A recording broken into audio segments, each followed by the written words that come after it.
Before we get started, here's a few highlights from today's game. At that point, I guess you don't figure it out. But he was always Swing and a miss. Swing and a miss. They do not. Line drive. It's a base hit to right center field. Gardner rounds third. He's coming home. Here's the throw. Not in time. Series as a hitting coach. One with the Yankees and one with the Nats. As Bell goes down on strikes. Swing and a miss. Gomes down on strikes. One away. That one's driven deep to left field. There it goes. See ya. O'Neill on the money. Torres delivered. 2-0 Yanks. Outing. Schwarber gets one high in the air to right. Fair. See you later. Hit sharply and through for a base hit, and the Yankees win. 3-2. Stanton with an RBI single. Stick around for the post-game reaction, followed by an audience question and answer session. Don't forget to subscribe to the audio version of this podcast, The Freeze, by NYY Recaps. Before we get started, a quick word from our sponsor. Support for NYY Recaps is brought to you by Manscaped, who are the world champions of below-the-waist grooming. Look, if you're using the same razor for your face that you're using on your bollocks, you're doing it wrong. Get 20% off and free shipping with the code NYY Recaps at manscaped.com. That's 20% off and free shipping at manscaped.com. Use the code NYY Recaps. Your bulls will thank you. Hey! Yankees win. The Yankees win. Happy Mother's Day to all the moms out there, especially my mom. If you're watching at home, happy Mother's Day. Love you very much. Yankees win this one 3-2. 2 walk-offs in a row. Giancarlo, what a fitting way to end. Giancarlo Stanton, who had such a great homestand, was absolutely on fire. He kind of went cold for the beginning of this series, but he comes through late. So let's go through my notes for the recap, and then we will get to the audience question and answer session. We'll keep it kind of quick today because I know you guys want to spend some time with your moms. So top of the first, Yankees turn yet another double play. They've been turning double plays this entire homestand. They're looking pretty good on defense, especially, except for that one inning where they made 3 errors. Set the Nats down quietly. Bottom of the first, Stanton walks, but the Yankees don't score. Top of the second, Nats pick up a double, but do not score. Domingo Germán came out pretty strong. Bottom of the second, Yankees go quietly. And then top of the third, Germán really started to really go on cruise control. He gives up a hit to Turner, and I don't think he gave up another hit for like 4 innings. Nats go down in order. Bottom of the third, Hicks RBI single, beginning to get a little bit more comfortable at the plate. He was taking close pitches. He took a couple that were strikes, but he's also had some good swings. He's had a couple of nice hits from the left side of the plate, something we haven't seen much early on this season. 4th inning, both teams go quietly. Top of the 5th, Germán picks up his 6th strikeout, just 65 pitches through 5 innings. And I'm thinking at this point, hey, he might throw a complete game shutout. He was cruising that much. Bottom of the 5th, DJ picks up a single, but the Yankees do not score. Top of the 6th, Germán not messing around. 1, 2, 3 inning once again. Bottom of the 6th, Gleyber Day. I bet you guys thought it was Mother Day. It's also Gleyber Day. Picks up his first home run of the year, and it was not a cheapie. 411 feet into the left field bleachers. 109 miles an hour off the bat. That makes it 2-0. Frazier grounds into a double play to end the inning. I'm starting to think, and I'll get to this later, that Frazier may need a trip to AAA, and that we may have somebody that we can call up in the interim, because Estevan Florial is dominating down there. Hit another home run today. Top of the 7th, double. Castro pops up on a hanger, and then a 2-run home run for Schwarber. I thought after the hanger to Castro, they should have pulled Germán, because it was pretty clear after the double and the hanger that he had lost it. But I guess King was not warm yet, and he hangs in there for the lefty Schwarber, and Schwarber puts it in the upper deck to make it 2-2. But King comes in and puts a runner on, but then gets a double play to get out of it. Bottom of the 7th, Yankees put 2 on, but do not score. And you're starting to say, hey, look, this Yankees team would be great if they could just pick up base hits once in a while, because they're great at walks. They walked like 10 times today, but they're just not getting the key hits. And that would change, hopefully, or ultimately. Top of the 8th, King gets 2 outs, and then Peralta comes in to face Soto. And I was worried. That was the most scared I got during the game. Soto is a Yankee killer, officially. And Peralta got him to pop up. So the Yankees avoid trouble. Bottom of the 8th, the Yankees put 2 on, but Frazier pops out again. He just looks really lost at the plate right now. I mean, he'll turn it on for a couple of days. He's got a couple of home runs, 3 home runs, I think, now. But really, I feel like he's just off. He's in between on a lot of pitches. He's either late on the fastball, early on the breaking ball. He's taken some pitches right down the middle. He's been tremendous on defense. Tremendous on defense. So you got to give credit where credit's due. Total 180 for him because a couple years ago he was hitting a lot but couldn't play D. Now it's gone the other way. Top of the 9th, Chapman in the game, and you know that the Nationals basically have no chance against him. He shuts them down quietly. Great baseball IQ from Gleyber Torres. There was kind of a duck snort flare at the second base area. He was shifted over from shortstop, and he kind of let it hit his glove and drop so that they could turn a quick double play. I thought that was a great baseball IQ move, but the umpires ruled it as an out on the fly. Bottom of the 9th, Wade with a leadoff walk. At that point, I knew the Yankees were going to win because you can't walk Tyler Wade to lead off an inning and expect the Yankees not to score. One, he's super fast, and also, if you can't get Tyler Wade out, you're not getting anybody out. Judge pinch hits. He also walks. That was the 10th walk of the game. DJ hits a ground ball to third, hustling down the line. He's able to beat it out, so they do get out the runner at second, and it's first and third for Giancarlo Stanton, and he hits a bullet to left field for the walk-off victory. Once again, John Sterling. Ball game over. Yankees win. The Yankees win. Estevan Florial hit another home run today in Double-A. This man is on fire. He's on fire right now. He's unconscious. That's 4 for him, and I think 5 games down there at Double-A. And I get it. It's Double-A. But when somebody's swinging the bat as well as he is, I don't care who he's hitting against. He's going to lock in.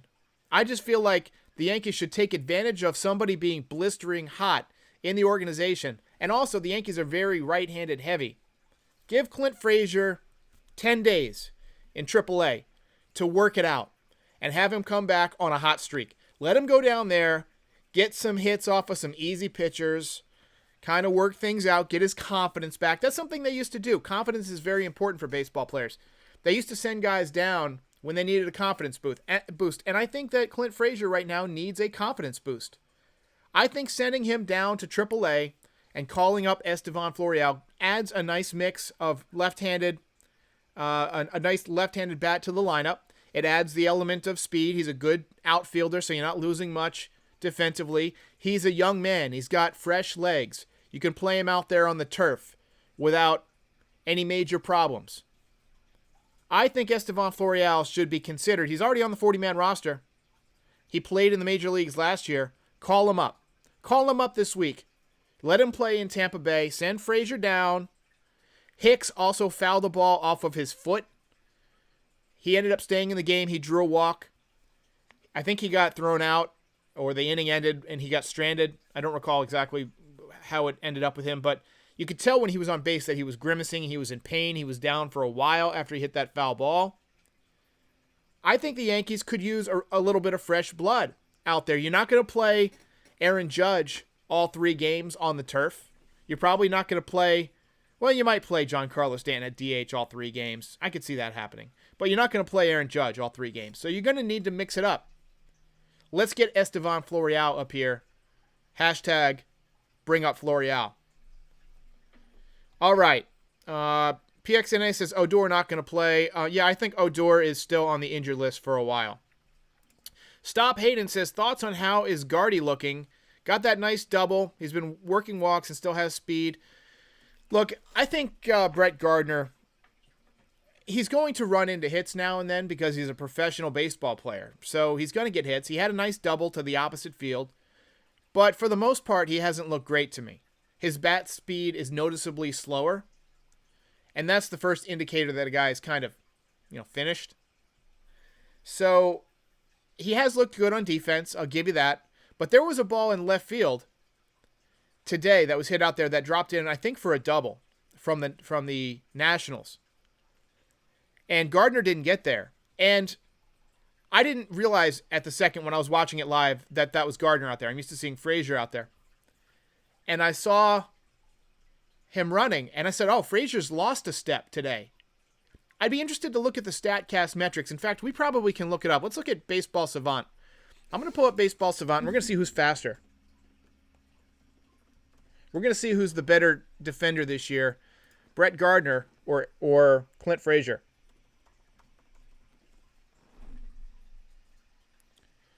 So Brett Gardner, as we pull this up, and I'll share this. I'll share my screen in just a second if I'm able.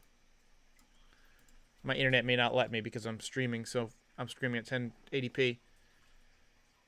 Okay, so Brett Gardner has a 70 in sprint speed. Okay? That's according to StatCast. 70th percentile. So he's faster than 69% of the league. Nice. Now let's look at Clint Frazier.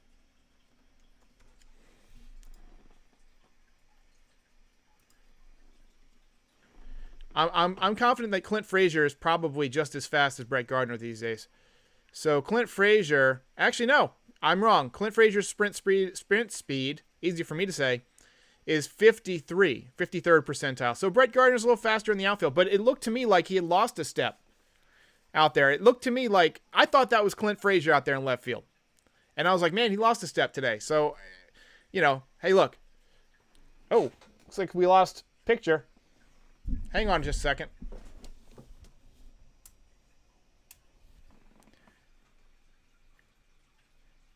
Hang on, guys. Sorry about that. Lost camera feed there for just a second.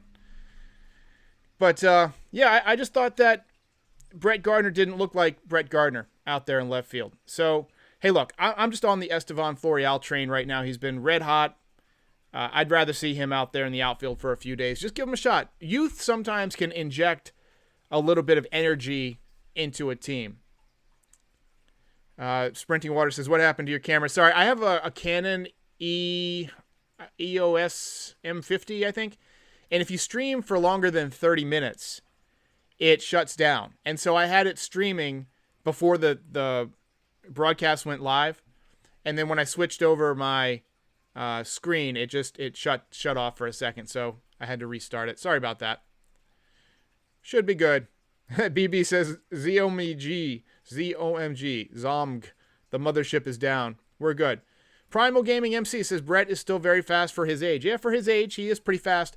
I was surprised that he's in the 70th percentile still because he didn't look fast. Maybe it was just a slow day for him, And Lori C says, I would rather see Gardy at home playing with his kids. Yeah, let's be easy on Gardner. He's been a great Yankee for a long time. And Father Time catches up with all of us. I can feel it. I can feel it when I get out of bed in the morning. And I take those first steps and everything is creaking and cracking. It is what it is. Brett Gardner is probably in his last season with the Yankees. Honestly, I think he should have retired. But it is what it is. PXNA says they're missing the fastball down the middle. My big issue is they're taking a lot of fastballs down the middle. Do you guys notice that? It seems like they're taking a lot of fastballs that are right down the heart of the plate. Pamela Davis says the worst mistake Yankees ever made was firing Kevin Long. Yeah, Kevin Long is a great hitting coach. I thought he did a great job. And the Yankees just haven't been the same under Marcus Timms. They're just not hitting singles, right? They got a few, but they don't have a lot of those 8, 9, 10 hit games. It's usually 4 to 5 hits, 4 to 6 walks, and 2 or 3 home runs. And the Yankees seem to think that equation balances itself out. That the Yankees will score more runs if they get more walks. But my issue is hitting adds momentum. They say that hitting is contagious. I don't know that walking is contagious. If I'm out there pitching, I pitched for a long time. If I'm out there pitching and I walk somebody, my confidence is that I can go get the next guy. It's like, well, I was pitching, I was working around that hitter. I can go right after this next guy, or I can make a pitch and get a double play. But if they're scorching the ball and the gap's off me or down the line or just ripping them through the hole, I feel like I'm just not having a good day. And it hurts my confidence. It hurts my energy level. And I just don't feel as confident in my pitches if they're getting hit, as opposed to if I'm just missing with them, right? If I'm missing with them, it's my fault. If they're hitting them, it's also my fault, but in a worse way. It's like, oh God, they're hitting me today. What am I going to do? So I'm not sure I agree with the Moneyball strategy in the sense of you'll always score more runs if you walk more. I think that hitting, it's good to mix in hitters. And I said this about Miguel Andujar on Twitter earlier. Miguel Andujar is a guy who has that contact bat-to-ball ability, right? He hasn't been hitting the ball as hard since his labrum surgery. And I'm somebody, I've had the labrum or I haven't had the labrum surgery, but I've got a torn labrum. And I know how hard it can be to perform the same as before the injury. And so the fact that he's not hitting the ball as hard is concerning to me, but I'm really rooting hard for him because he's the type of hitter that can really balance out this lineup because he's a guy who's not up there trying to walk. They say you don't walk your way out of the Dominican, right? You have to hit your way off. And I feel like that's what he's doing. He's swinging. He's up there to hit. He's up there to swing that shillelagh. I did notice that he's keeping both hands on the bat. That seems like a conscious decision to take pressure off of that labrum.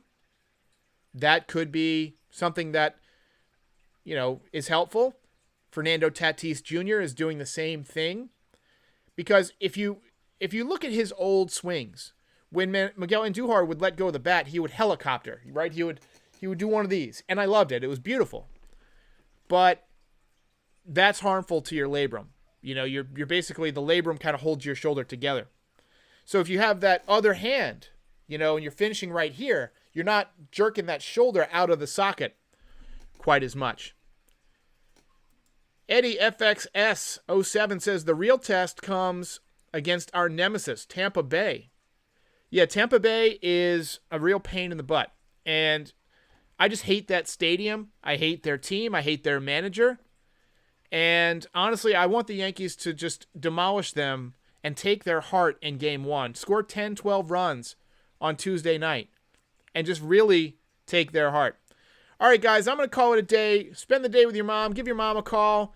Yankees win this one 3-2 over the Nats. I'll be back on Tuesday with Yankees Game Day. I have an interview lined up that I'm hoping goes through. And if that happens, then we will have a nice extended edition of Yankees Game Day coming out around probably 8 or 9 a.m. on Tuesday. And that will be followed by a watch party on Tuesday night for about 5 or 6 innings as we do the Manscaped produced episode. That'll be fun. And then I'll have a post game with Patrick Hennessy from Unhinged Yankees on Tuesday night. We know we're playing. It's in a dome, so I'm lining up all sorts of stuff. Gonna be fun. I'll see you next time. Please like and subscribe. Yankees win this one 3-2. And here comes the